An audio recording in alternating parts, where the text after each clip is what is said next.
Të ndalemi pak tek një mesazh që ka adresuar disa ditë më parë, por edhe së fundmi sekretari amerikan i shtetit Marco Rubio, i cili ka deklaruar se kush bashkëpunon me kundërshtarët e Shtetit Bashkuar të Amerikës do të sankcionohet sa i përket edhe procesit vizave. Dhe konkretisht në një mesazh që ka bërë publik disa ditë më parë, ai ka shtuar edhe elementin sidomos ndaj personave dhe individëve që janë vendosur në sanksione që kanë bashkëpunuar me kartelin Sinaloa. Ndërkohë ka akuza se Edi Rama ka pritur një prej elementëve të kartelit Sinaloa, siç ishte në rastin e Luftar Hysajt, të cilin e ka pritur në zyrë dhe më pas vetë Luftar Hysaj u sanksionua nga Departamenti Amerikan i Shtetit si pjesë e kartelit Sinaloa. Në këtë rast, sa rrezikohet Edi Rama nga Shtetet Bashkuara të Amerikës, por edhe nga vetë drejtësia amerikane? Unë mendoj që është më e shëndetshme që të merremi me faktet se sa të merremi me spekulimet mediatike, sepse shpeshherë spekulimet mediatike janë pjesë e asaj që kërkon të bëj paria e Tiranës, pra hiri që hedh syve njerëzve. Kemi diskutuar disa herë këtu dhe do ta përsëris. Për sa kohë që dikush është në krye të një shteti, për sa kohë që shqiptarët me të mirë, me të keq, me vjedhje pa vjedhje, por në një shumicë reale votojnë për hajnin dhe maskarallëkun që ka mbjell dhe vazhdon të mbjell Edi Rama, ai ka mbrojtjen e postit të vet. Ka mbrojtjen e asaj që është një parim në diplomacinë botërore, që mbron ata që janë në post. Për sa kohë që janë në post, nuk rrezikohesh drejt për drejt, sepse përfaqëson shtetin me të cilin bëhen marrëdhëniet. Ndaj dhe e gjithë kjo zhurma që sa rrezikohet Edi Rama e të tjerë, pa u bërë i pandehur i drejtësisë shqiptare kryeministri, është për mendimin tim një zhurmë kot, një zhurmë sa për të krijuar zhurmë, sa për të thënë që po bëjmë sikur po bëjmë opozitë. Realiteti është i tillë që ne kemi një kryetar të opozitës i cili është non grata në Shqipëri. Në Shtetet Bashkuara të Amerikës. Kryetari i opozitës pa deklaruar që kur të fitoj zoti Trump unë do të ma heqin sepse ma ka dhënë Sorosi. Ajo nuk është hequr. Askush nuk i kërkon llogari. Zoti Rama ka hesape me drejtësinë prej shumë kohësh. Askush nuk i kërkon llogari në Shqipëri as në politikë, përkundrazi të gjithë e shohin si mbretin diktator të çdo lloj gjëje dhe i japin votën dhe i përulen e të tjera. Në Shqipëri kemi vjedhje për miliarda dollarësh, të cilat janë të gjitha të nënshkruara nga ky kryeministër dhe askush nuk shqetësohet. Pra, shqetësohen disa segmente të vogla, opozita përdor disa momente të caktuara thjesht për të thënë që po bëjmë opozitë, por nuk shqetësohen për problemin real, nuk shqetësohen për kujt i shkuan këto para, kush janë këta oligarkët, ku i kanë pronat. Askush nuk del me një propozim për të thënë që kur të vim në pushtet, do t'ju asekuestrojmë gjithë të pronat e marrje me vjedhje. Gjithë thonë Agasi. Ku i ka pronat Agasit të sekuestrohen Agasit dhe gjithë bashkëpunëtorëve të tij. Të sekuestrohen të gjithë atyre, edhe nga rreth e opozitës, se harrojnë këta që kanë ministrat që kanë hyrë në burg, të gjithë atyre që kanë vjedhur para. Kushdo që ka vjedhur para i duhen sekuestruar të gjitha, pa dallim. Duhen parë deri çfarë biznesesh kanë hapur me baxhanakët, me kunetrit, me nganjëherë edhe me kollovarët e vajzave dhe të motrave. Të gjitha duhen sekuestruar. Një ligj i tillë do të fitonte shumë më tepër pikë nga shqiptarët, cilët presin një forcë politike e cila ti përfaqëson realisht. Të gjitha të tjerat për mua janë zhurmë mediatike që nuk i shërben gjë kujt. Edhe kjo ideja se do të presim tani që të arrestoj Marco Rubio Edi Ramën është një zhurmë e një niveli jashtëzakonisht shumë të ulët, e cila fatkeqësisht vazhdon të mbijetoj në ambientin shqiptar dhe nuk duhet mbijetoj më. Ka mjaftueshëm njerëz të edukuar në Shqipëri, ka një brez në Shqipëri i cili është super i edukuar. Nuk ka mungesë dije në Shqipëri, thjesht ka mungesë vullneti. Dhe krijohet një lloj mjedisi mediatik dhe politik që ti ushqej këto bullallëqet e vogla. Le ti lëm këto bullallëqet e vogla. Nuk ka për ta zgjidhur Marco Rubio me arrestim çështjen e Edi Ramës. Edi Ramën duhet ta arrestojnë shqiptarët, nëse duan. Nëse nuk duan, le të vazhdojmë në këtë rrugë dhe kjo rrugë do të na çojë të gjithëve, fatkeqësisht, unë e them këtë me një dhimbje shumë të madhe, në një humner pafund. Por nëse duan shqiptarët duhet të mësojnë që të reagojnë. të reagojnë ndaj Edi Ramës, duke mos qenë në krah këtyre hajnave dhe kriminalëve të tjerë. Duhet të mbështesin këdo tjetër, të mbështesin një djalë në rrugë. Asnjëri nga veglat e Parisë së Tiranës, pra Paria e Tiranës unblock duhet lënë më njanë. Duhet që të jetë tani më pjesë e historisë. Nuk përfaqëson më asgjë shqiptare.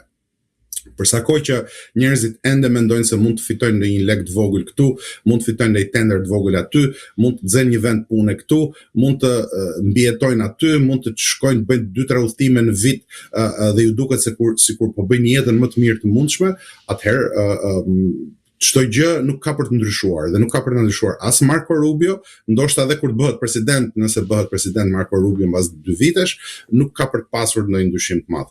Ajo që do ta ndryshojë çështjen janë shqiptarët, pra Edi Ramën duhet ta rrezojnë shqiptarët dhe jo ata që dalin hedhin bomba molotov që janë vegla të trustit kriminal të njohur si ish Partia Demokratike, por duhet të jenë shqiptarët ata që punojnë, ata që paguajnë taksa, ajo shtresa e mesme që është rehat, që ndihet rehat, por që nuk ka për të ndjerë veten shumë rehat për pak kohë. Shihni shembullin e Dubait dhe Emirateve të Bashkuara Arabe, të cilat ishin parajsat e qefit të llumit dhe të maskarallokut, pavarësisht se në një kontroll të fortë policor. Shihni që për brenda disa muajve, brenda disa javëve mund të themi luftë, nuk ka më ujë, nuk ka më gjitha ato hotelet e bukura, të gjithave ju doli me njëherë verniku dhe doli se çfarë ka poshtë, i gjitha i luks i shfrenuar, pra ka poshtë një boshësi shumë të madhe. Nëse shqiptarët duan ta gjejnë veten aty, mund të vazhdojmë në këtë rrugë, por unë mendoj që ka ardhur koha që të mos jemi më aty. Ndërkohë në një intervistë për Politikon, Rama ka deklaruar se nuk na takon ne të vendosim se si veprohet me Iranin në skenën globale, por është detyra jonë të mbështesim çdo përpjekje për të dobësuar dhe ndoshta për të rrezuar regjimin e Iranit. Nga ana tjetër ka bërë një deklarat po në intervistën për Politikon duke thënë se Shqipëria do të lejonte ushtrinë amerikane të kryente operacione nga vendi ynë me kush që Washingtoni të siguronte mbrojtje ajrore të cilën ne nuk e kemi aktualisht. Çfarë ka dashur të thotë Edi Rama, veçanërisht me pjesën e fundit dhe me sa lehtësi mund ja lejon vetes, po themi, të bëjë një deklaratë të tillë?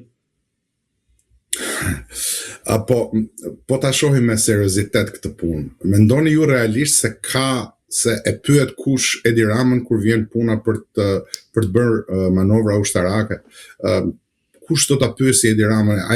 Pra pjesa e para asaj që ka thënë ai është një vërtet e madhe dhe është një goditje e madhe që ai jep gjithë gënjeshtrave quashet. Pra këta ndryshe flasin me mediat ndërkombëtare serioze, ndryshe ju flasin shqiptarëve në Shqipëri.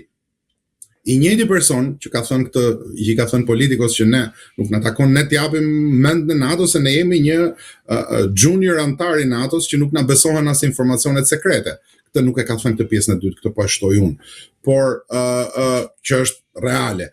Por shqiptarëve ju thotë që ne po integrohemi dhe integrimi do na sjelli kështu e do na sjelli ashtu e jemi antar të NATO-s. Nga ana tjetër miratoi dhe një rezolut ku e shpallte Iranin si sponsor të terrorizmit.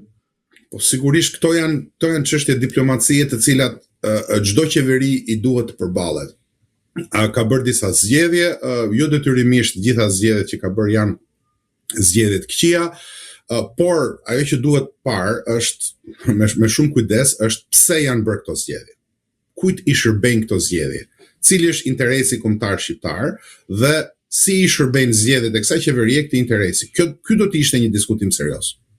Duhet kishte ekspert nga të dyja anët, pra një palë që e mbrojnë dhe një palë të cilët e kundërshtojnë dhe të dalim në disa përfundime ku gjithse kushdo që të vinë pushtet nesër të ketë një bazament, të ketë një rrugë. Të ketë një rrugtim prej ku ne të cilit ne të mund të referohemi. Mirë po asgjë nga këto nuk ndodh. Zoti Rama ka vendosur që në një intervistë të shpreh një rrugtim, në një rezolut të marrë një vendim, dhe nuk e ka fare problem që mbas 2 javësh, në qoftë se i ndryshon kontekstin, në qoftë se e marrin për arrestim amerikanët, të vendosit kundërtën e kësaj. bazuar në po të njëjtat fakte, pa ndryshim faktesh. Pra, ajo që duket qartë këtu është që këtu përdoret politika për arsye personale. Zoti Rama e ndjen veten si një aga i madh i gjithë Shqipërisë, i përdor të gjithë njerëzit që ka rreth e rrotull si sklever të vegjël dhe shqiptarët i konsideron sklever pa zë, sepse çdo kush që gënjehet me një fushatë elektorale me dajre është skllav i asaj dajres. Dhe sigurisht duke shpërndar zarfe dhe duke ndërzyer në për Shqipëri gjithë krimin e gjitha gjërat e tjera. Pak rëndësi ka një dikush që nuk ka opozit reale, që ka për opozit reale dikë që thjesht do të mbroj familjen e vet, nuk ka asnjë lloj frike ndaj as popullit, ndaj as opozitës, ndaj as gjëje tjetër. Pra, zoti Rama vendos si ti doj qefin. Ndryshe ju flet atyre se e di që kur flet me politikun duhet flas qartë dhe haptas. Nuk mund të flasi budallallëqet që flet për njerëzit brenda Shqipërisë ose atyre që ju thot emisioneve të natës. Por ajo që duhet theksuar këtu është që marrja e një vendimi pa pasur parasysh interesin kombëtar të shqiptarëve është një veprim tërësisht i dëmshëm. Tërësisht i dëmshëm sepse krijon presupozitën që në çdo moment mund të merret çdo lloj vendimi. Nuk na takon ne, ka drejt kur thotë që nuk na takon ne që të vendosim kush ka drejt e kush nuk ka drejt, ne duhet të shohim interesat e shqiptarëve dhe të si çdo shtet tjetër, edhe shtete evropiane të cilat marrin këtë lloj qëndrimi, mirëpo ajo që mungon këtu është fakti që brenda për brenda zotëria as që nuk e ka iden, as që nuk e ka problemat punë të interesave të shqiptarëve.